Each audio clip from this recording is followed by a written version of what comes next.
Thank you, friends. Good morning, everyone. My name is Reverend Natalie Malter, and I serve as the interim minister here at the Edmonds Unitarian Universalist congregation. We're so glad you've chosen to join us this morning here in Chapman Hall and through your screens. Welcome to the Edmonds Unitarian Universalist congregation. We are a pluralistic faith community of seekers, humanists, theists, atheists, agnostics, and everything in between. We're committed to treating each other with compassion and respect, to learning together, and to sharing our resources to help build a more just world. We gather weekly to connect, to wrestle with life's big questions, and to rededicate ourselves to living into our Unitarian Universalist values of justice, equity, generosity, pluralism, transformation, interdependence, and love.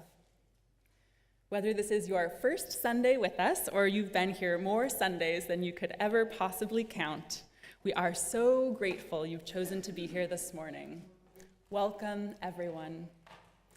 If this is your first time on site with us this morning and you've not yet had a chance to visit the welcome desk in the narthex, we invite you to do so after the service. Our wonderful welcome team will be delighted to answer any of your questions about our congregation. And if you're joining online for the first time this morning, please go to our website and click on the tab that says I'm new. Then click on What are you interested in? To learn more about opportunities to get involved here in this community. Friends, as we begin our service, we remind you to please silence your phones, place them in worship mode, and we invite everyone to remember that we welcome children for all parts of our service and that the noises they make are sacred and holy. And now for a few announcements about events happening in and around EUUC.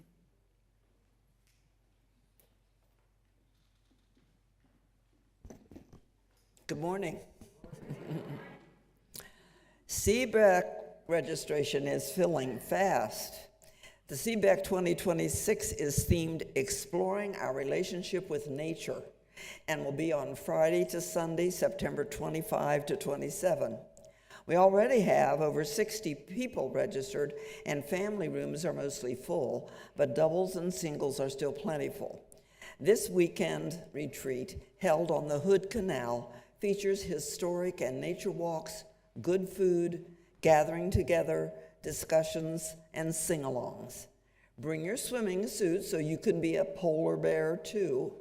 More information and online registration using QR codes here and at euuc.org/retreats.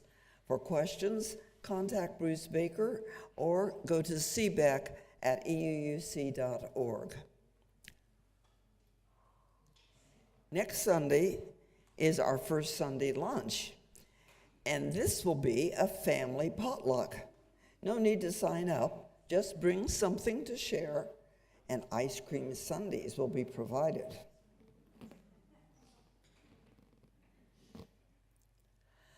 Join our Aligning Our Facilities with Our Vision task force on the third Sunday of each month following the service to learn more about the ongoing process of updating our beloved building and grounds. Now we'll take a few minutes to learn more about the work of this team. I'd like to invite forward Nick Maxwell to share more with us.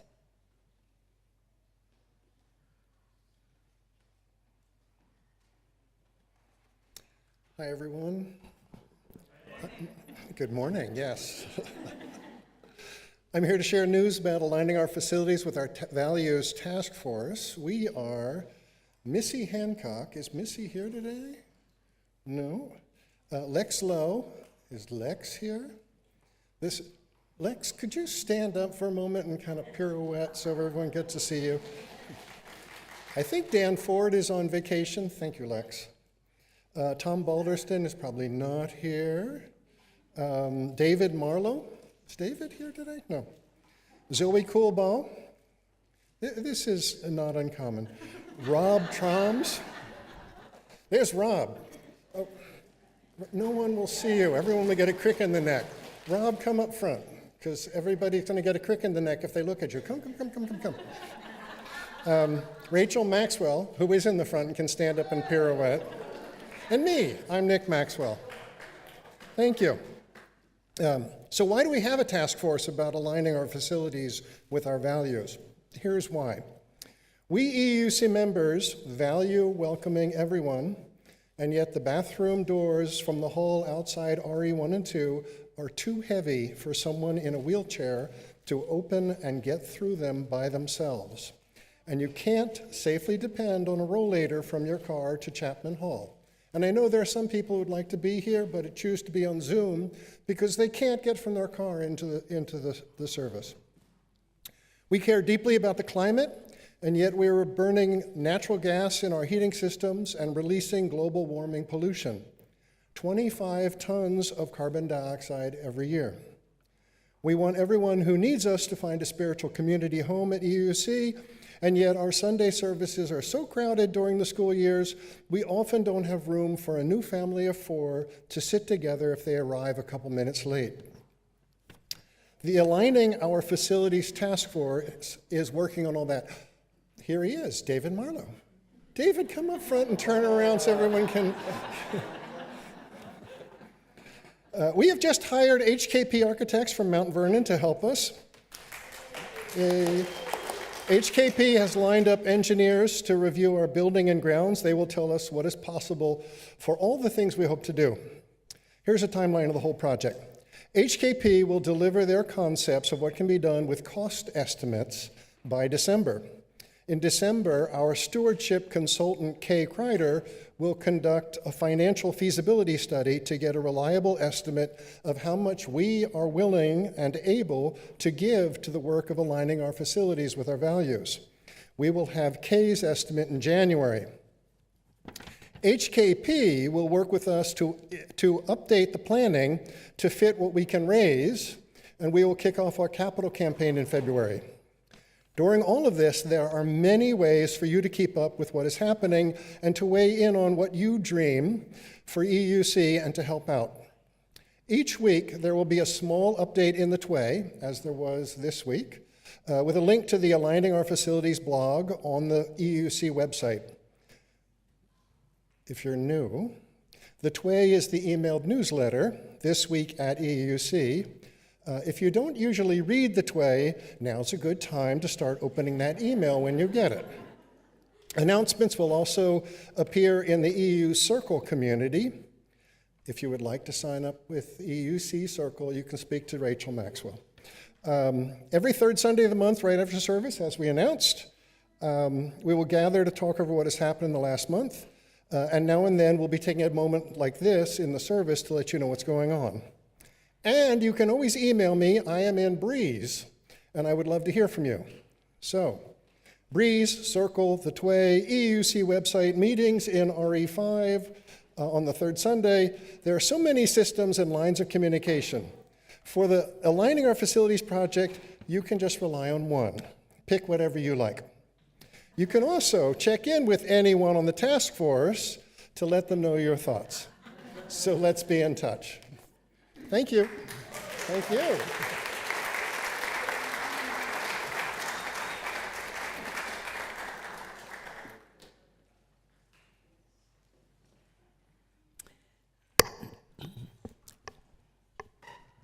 Now for our land acknowledgement.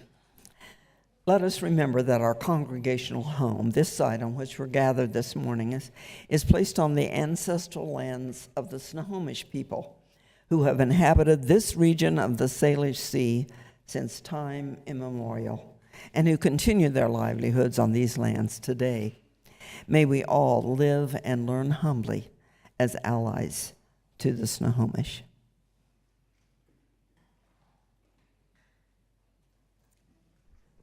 Friends, each week we commit and complete a sign of our faith tradition, Unitarian Universalism, by placing a flame in the bowl of our chalice.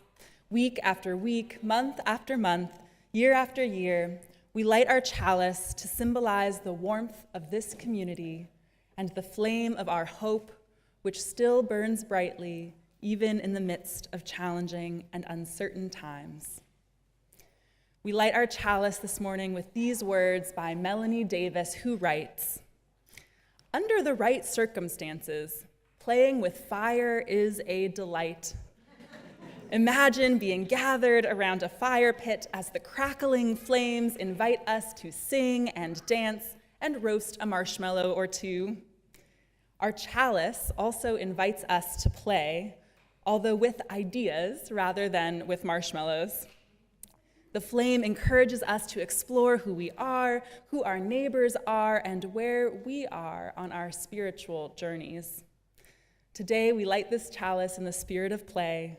Let us trust the light to guide us in this hour and in the days to come, finding joy along the way." And now, friends, let's join together in our affirmation. You can say it aloud, listen along, sign if you'd like, or otherwise participate as you'd wish. We need each other, and so we come to this place to work and dance and laugh and cry and think. We call ourselves a religious community, not because this place is in itself holy ground, but because what we do here and say here and are here make it so. So let it be. Friends, I now invite you to rise in body or in spirit as you're comfortable doing so to join in singing our opening hymn. It's number 1028 in the teal hymnal, "The Fire of Commitment." The words will also be on our screens.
Please be seated. And now, for our time for all ages, I want to invite any of our children, youth, and their grown-ups who'd like to come over and join me on the rainbow rug for a very special story.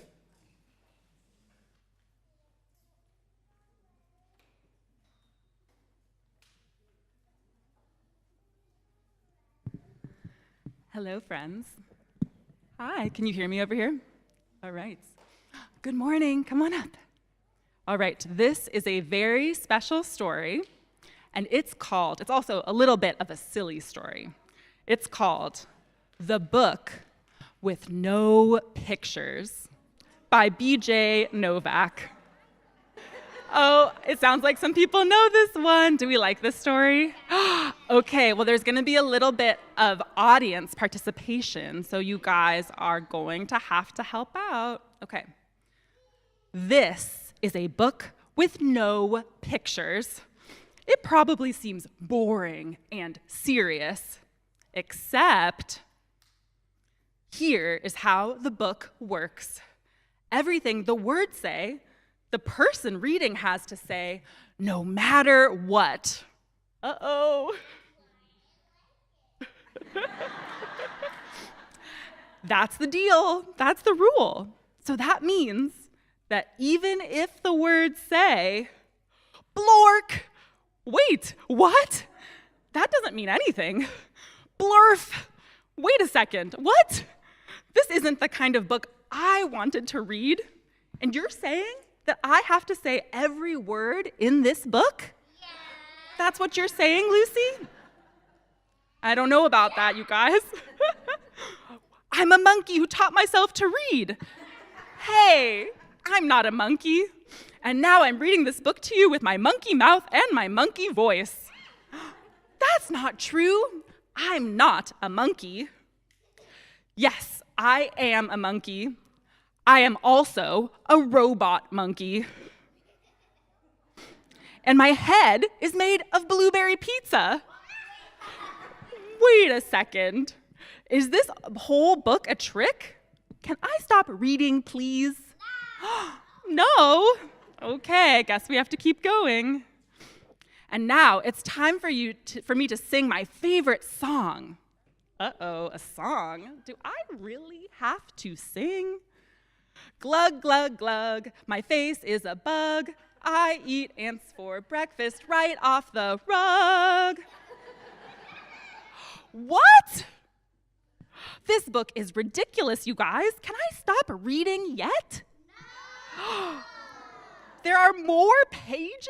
I have to read the rest? But my only friend in the whole wide world is a hippo named Boo Boo Butt. Boo Boo Butt? What kind of name is that, you guys? And also, the kids I'm reading this book to are the best kids in the history of the entire world. Did you guys know that? Definitely. We all knew that. And these kids are the smartest kids, too, because they chose a book, even though it has no pictures, because they know that this is the book that makes grown-ups have to say silly things and make silly sounds. Uh-oh. Here it comes, you guys. Okay, so when I go to this next page, we're all going to pick a different silly sound, and we're going to try to make it all together. Okay, you ready? 1, 2, 3.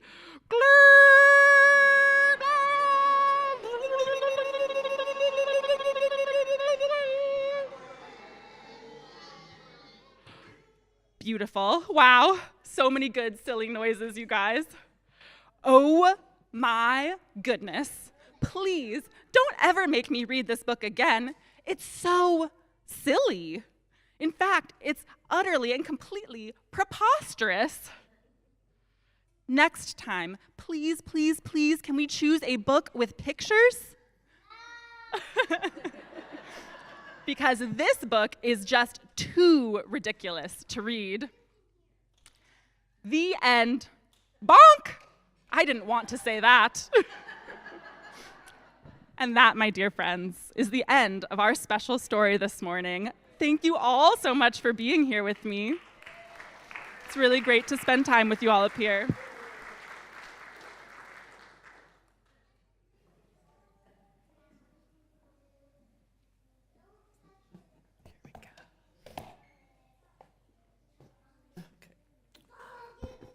Well, to continue the fun,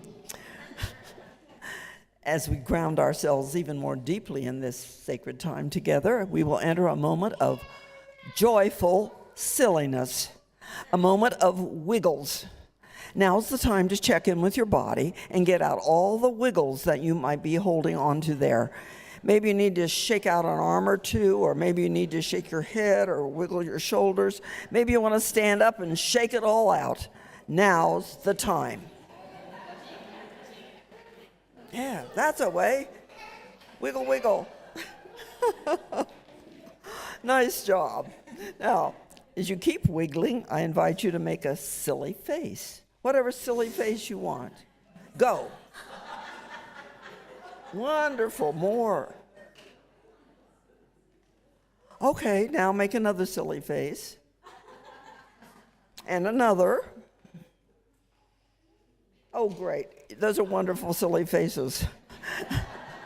And as finally as you keep on wiggling, I invite you to make a silly noise. You can hoot like an owl, meow like a cat, roll your tongue, little. Any sounds are welcome.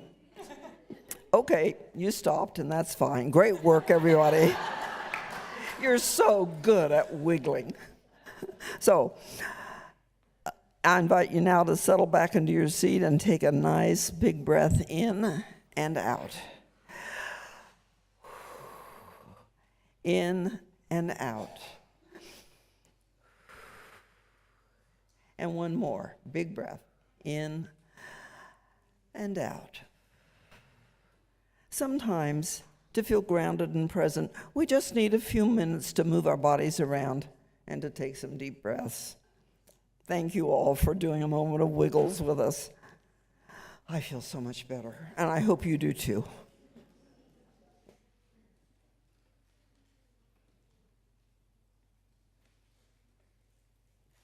Well, now that we've had a chance to get out some of our fun, silly wiggles and silly noises, I have a story to share with you all. Years ago, the Dalai Lama and Archbishop Desmond Tutu were scheduled to speak together at a public event. The Dalai Lama, who's now 91, is perhaps the most famous living Buddhist, having served as the spiritual leader of the Tibetan people for most of his life. Archbishop Desmond Tutu, who died several years ago at the age of 90, was an Anglican bishop and theologian who was a leader of the anti-apartheid movement in South Africa. As two of the most widely known and respected religious and moral leaders of their time, the Dalai Lama and Archbishop met several times during their prophetic lives. On this particular day, years ago, the two found themselves together for a shared talk at a public event. As journalist Douglas Abrams later wrote, as they were getting ready to walk on stage, the Dalai Lama, the world's icon of compassion and peace, pretended to choke his spiritual older brother, the Archbishop. The Archbishop then turned to the Dalai Lama and said, "Hey, the cameras are on us. Act like a holy man." This story captures the heart of the relationship between these two great leaders, which was, despite the gravity of their respective roles, playful and affectionate. It may be surprising that two of the world's most revered people were so irreverent with one another, but irreverence was at the core of their friendship. Now, years after that funny exchange, the Dalai Lama and Archbishop found themselves together once more, but this time under quite different circumstances. This time, they'd arranged to spend a whole week together at the residence of the Dalai Lama, who's lived in exile in Dharamsala, India, for almost 70 years. The Dalai Lama and Archbishop came together to celebrate the Dalai Lama's 80th birthday and to spend time in deep conversation with each other on a topic near and dear to both of them: joy. Journalist Douglas Abrams joined the two spiritual leaders on their week-long visit and recorded their conversations, compiling it all in a book titled The Book of Joy. It may be surprising how much these two leaders and teachers focus on joy and play, especially given their own life experiences. Archbishop Desmond Tutu lived through the brutality and racism of segregated South Africa, devoting much of his life's work to ending apartheid. And the Dalai Lama faced enormous hardship in his young life, fleeing Tibet across the Himalayan mountains at the age of 23, under the threat of death by the occupying Chinese government. To this day, he has never returned to his home country. Given the trauma that both men faced during their lives, their ability to access joy and humor seems really profound. Describing one another as mischievous spiritual brothers, when they spent time together, they had deep conversations, but they also laughed a lot, often exchanging impish smiles and silly jokes. They spent a lot of time laughing at each other and at themselves. Reflecting later on this dynamic, the Archbishop said, "Yes, the Dalai Lama and I tease each other, but it's a statement of trust in our relationship. It does not belittle either of us, but uplifts us, allows us to recognize and laugh about our shared humanity, about our shared vulnerabilities, and our shared frailties. Life is hard, you know, and laughter is how we come to terms with all the ironies and cruelties and uncertainties we face." For the Dalai Lama and Archbishop, humor was not only about, or not primarily about, avoiding life's inevitable pain and suffering. Rather, it was a way to process life's absurdity and to feel less alone in it. The loving relationship between these two great teachers shares a lesson with all of us. Wisdom need not always be serious. In fact, sometimes it's deeply silly. Shared laughter cultivates a sense of humility, a recognition of our shared imperfect humanity, which in turn deepens our sense of connection with and empathy for others. Laughing together is a kind of play, an opportunity to enter fully into the present moment with joy and spontaneity. One of the many gifts the Dalai Lama and Archbishop shared with us is this lesson: play is a kind of spiritual practice. The importance of play in human life is not only a spiritual truth, it's also a scientific one. Biologists, psychologists, and doctors alike have devoted time to researching the importance of play, not only in human life, but also in the lives of non-human beings too. It turns out that, while not every animal cracks jokes, all kinds of animals play in different ways. Biologist Bob Fagan was an early researcher in animal play, and among other things, he studied the play of grizzly bears in Alaska. After spending weeks carefully observing their activity, Fagan found many instances, especially between younger bears, of them engaging in playful wrestling matches, tussling and tumbling through the woods for no reason at all. It was clear this activity was not self-defensive, nor did it seem to have any other real purpose besides having fun. We humans are not the only creatures wired for fun and play.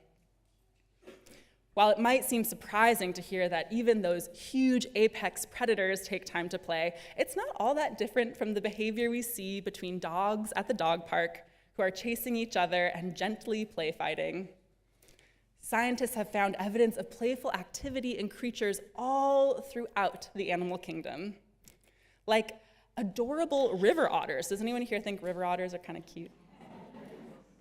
Apparently, river otters have been known to juggle rocks just because they like to. And highly intelligent ravens have been observed repeatedly sliding down snowfields as if sledding, like a child on a snow day. Dolphins allegedly like to do somersaults and blow bubbles underwater for no discernible reason other than the undeniable scientific fact that bubbles are really cool. The list goes on and on. Scientists speculate that play teaches animals how to be adaptable, how to problem solve, and how to be in relationship with each other. Plus, it's also just really fun. Scientists have learned that play and fun are important whether you're a grizzly bear wrestling or great spiritual leaders exchanging silly jokes. But if all of these things are a kind of play, the question remains, what is play exactly? According to Stuart Brown, a psychiatrist and leading expert in the study of play, play is one of those words that's kind of tough to explain. A little bit more of a you know it when you see it. Brown doesn't believe that there's any one comprehensive definition, but his working definition of play is that it's a state of being that's characterized by engaging in activity that's apparently purposeless, freely chosen, and fun. He also says that when people engage in play, they often feel free from stress and self-consciousness and are more open to improvising and trying new things. With most play, there's a flow state that you enter where you stop worrying about time and become totally engrossed in the activity in front of you. Because people have different interests, all play is relative, which means that what counts as play for one person might not count as play for another. For example, one person, maybe some of you here in this hall, might find climbing to the top of a mountain to be the most exhilarating and fun kind of play you can imagine. Anyone here identify with that? Oh, I see maybe a couple people.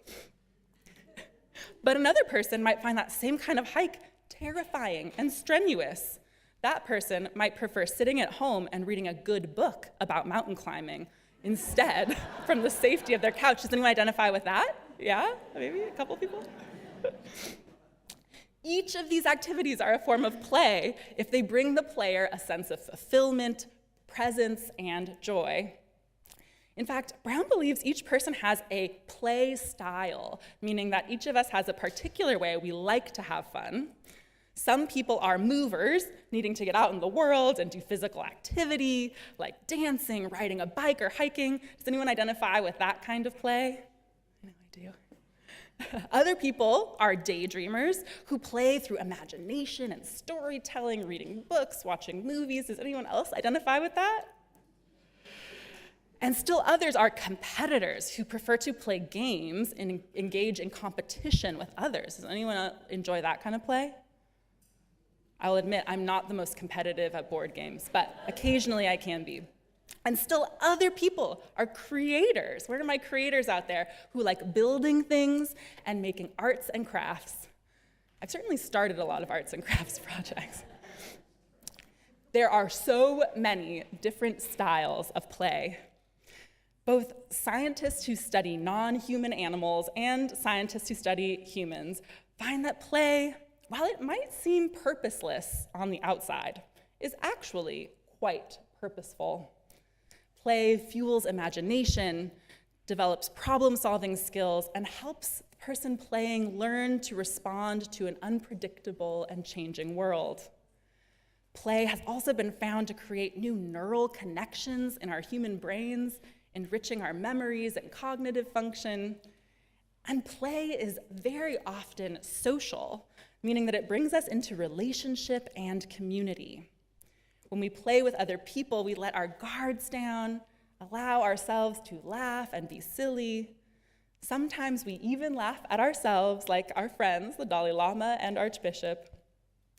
As those two wise spiritual leaders taught us, the ability to be silly and acknowledge our humanness enables us to better connect with others. And so, my friends, if play is so good for us, if we know that play is so good for us, why don't we do it more? Children are often encouraged to play by the adults in their lives. We generally understand that play is a really important part of childhood development. But as adults, we so often deny ourselves the opportunity to let loose, be spontaneous, and have fun. Does anyone else feel that way sometimes? Weighed down by important responsibilities like caregiving, raising children, supporting ourselves and our families, it can be easy to lose sight of play and to see it as something unimportant, or maybe even worse, as frivolous. Losing a sense of connection to playfulness and fun over time can make us feel like we've lost a part of ourselves, like we've lost some fundamental connection to who we are. I bet a few of us here this morning have experienced that one time or another in our lives. In addition to the general pressures and stresses of adult life that make play difficult, there are also a lot of systemic barriers to play that are rooted in discrimination.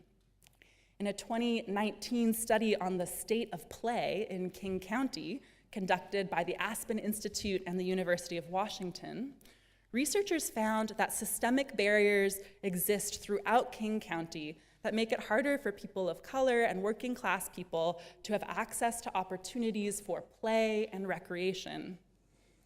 In their research, they found that youth living in South King County have fewer play fields and parks in their neighborhoods compared to kids living in wealthier areas. And they also found that most of South King County has poor public transit access to parks, rendering it very difficult to get to green space without a car. Parks are such an important site of play of so many kinds, and many people in the greater Seattle area simply don't have the ability or time to access them. Friends, knowing as we do that play is good for people, good for our spirits and sense of joy, how do we remove barriers to it, both in our own lives and in the wider community?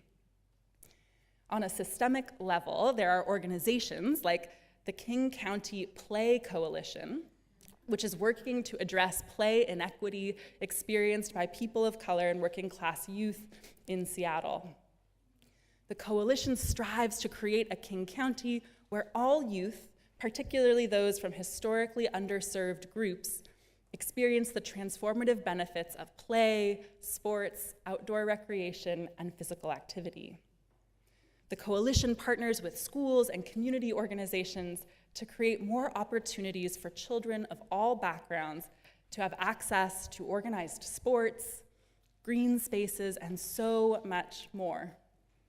Supporting the efforts of organizations like this one, as well as investing in our public schools and parks and transit systems, are some of the ways that we make play more accessible for all people. And then there are those of us who need permission to reclaim play in our own personal lives. For those of us adults, maybe even kids, but probably adults in the room who feel as though we've forgotten to play, Dr. Stuart Brown suggests trying to remember what brought you the most joy when you were younger. Can you remember how you liked to spend your time when you weren't so worried about spending it? Maybe, as a kid, you loved picking daisies at the park, or playing basketball with your friends, or dancing around your room and listening to music. Maybe, like the Dalai Lama and Archbishop, you delighted in hours spent laughing and joking with friends, unhurried by the pressure of time. Remembering how we played as children and how that play made us feel is one way to begin reclaiming play in our adult lives. Maybe, just maybe, those memories will inspire you to reconnect to that part of yourself, to join a community choir, to take to the pickleball court, or pick up the phone and call an old friend. There are endless possibilities. But one thing is certain: play, my friends, is not optional. It's essential, and it's countercultural in a society where we're told over and over again that our worth is connected solely to the work we do and the profit we make. Play is not primarily, at least, about making money or spending it. Play says that there's a lot more to life than that. Play is a spiritual practice. It's an expression of the capacity for joy that lives deep inside each of us, alongside all the heartache and challenges that we also face. It's about accessing that joy, doing the things we love with the people we love as much as we can for as long as we can. And so, my friends, may we honor the wisdom of the great spiritual teachers and scientists, of the grizzly bears and dolphins, by creating more opportunities for play in our lives and in the lives of others. May we find freedom in silliness, in being unproductive and unprofitable. And may we work to build a world where everyone has the time and resources they need to prioritize delight, connection, and fun. And may we always remember to wiggle. Let's take a second. Wiggle it out right now. May it be so, my friends. Amen.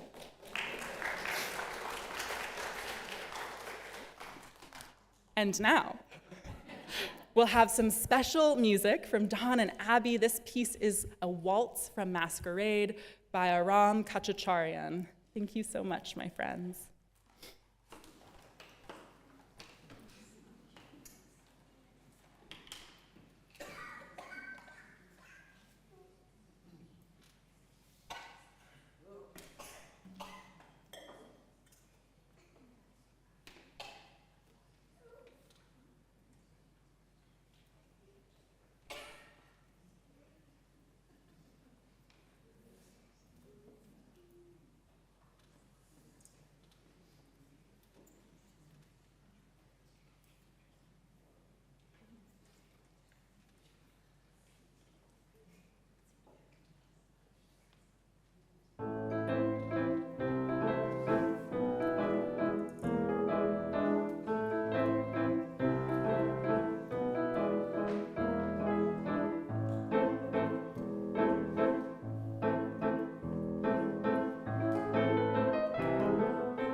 Thank you so much, friends, for sharing the gift of your musical play with us. Friends, a kind word or a thoughtful act, like a pebble dropped in water, sends ripples out into the world. Should you wish to make a promise or let go of one, remember someone, release a bit of pain, forgive yourself or someone else, or otherwise mark some important event or occasion, in a moment, I'll invite you to come forward and drop a pebble into the water of our bowl, mingling the ripples of your intentions with those of others in our community. During this time, as the music plays, please feel free to approach from the side aisles to come place a pebble in our bowl of water. And once you've finished, please return to your seat by the center aisle. I will begin by dropping one pebble for all those who we wish were here with us today, and another for all those who wish they were here.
If you're new to our congregation, you'll notice that we don't take up a collection for the operations of this congregation.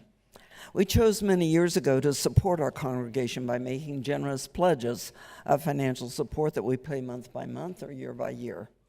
Instead, our Sunday offering is dedicated to going out into the world to support organizations doing good works that align with and extend the mission of this congregation, gathering together, nurturing the Spirit, living our vision of a just and sustainable world.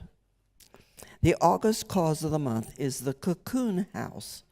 Cocoon House is a nonprofit organization whose mission is to partner with young people, families, and the community to break the cycle of homelessness. This is the last week for which we are collecting for this organization. Thank you to those who have donated this month and who will donate today. Thank you to Donna for bringing this organization to our attention. You may donate using the QR code or go to the EUUC website and click Donate. For those of you here, there are baskets just outside the doors of Chapman Hall underneath the screen on the wall.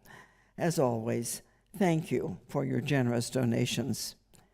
And if you have an organization that you wish to nominate for Sunday Cause of the Month, we invite you to fill out the online nomination form at euuc.org, Sunday Offering.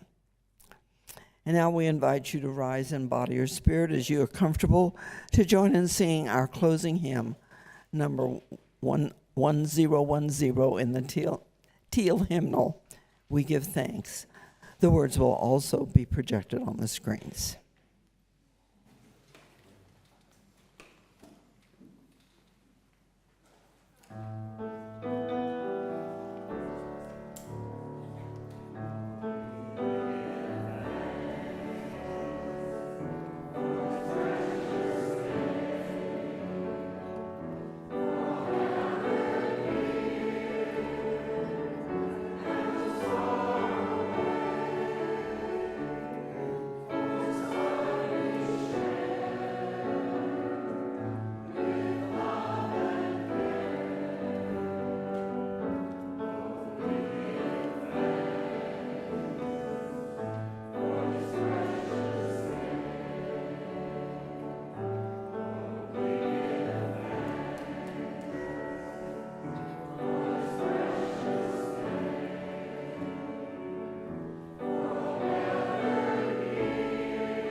Friends, if you're here in Chapman Hall this morning, you're welcome to gather with us and socialize after the service.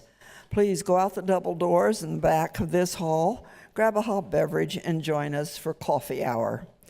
We'll be in here in the narthex where you get your hot drink and out on the playground with the kids of all ages. Finally, we give thanks to all of you who make this Sunday service and the work of this congregation possible. We're so grateful to you. And now for the releasing of the flame.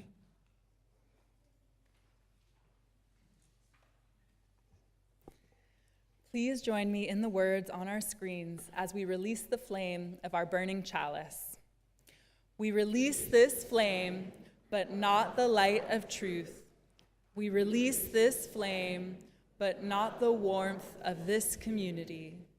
We release this flame, but not the fire of our commitment. These we will carry in our hearts until we meet again. Friends, go forth from this time and place and have fun, creating opportunities for joy and laughter in the midst of this one beautiful and hurting world, knowing that you are so loved and so worthy of love. Friends, the service begins when our service ends. Go in peace. Practice love. Amen.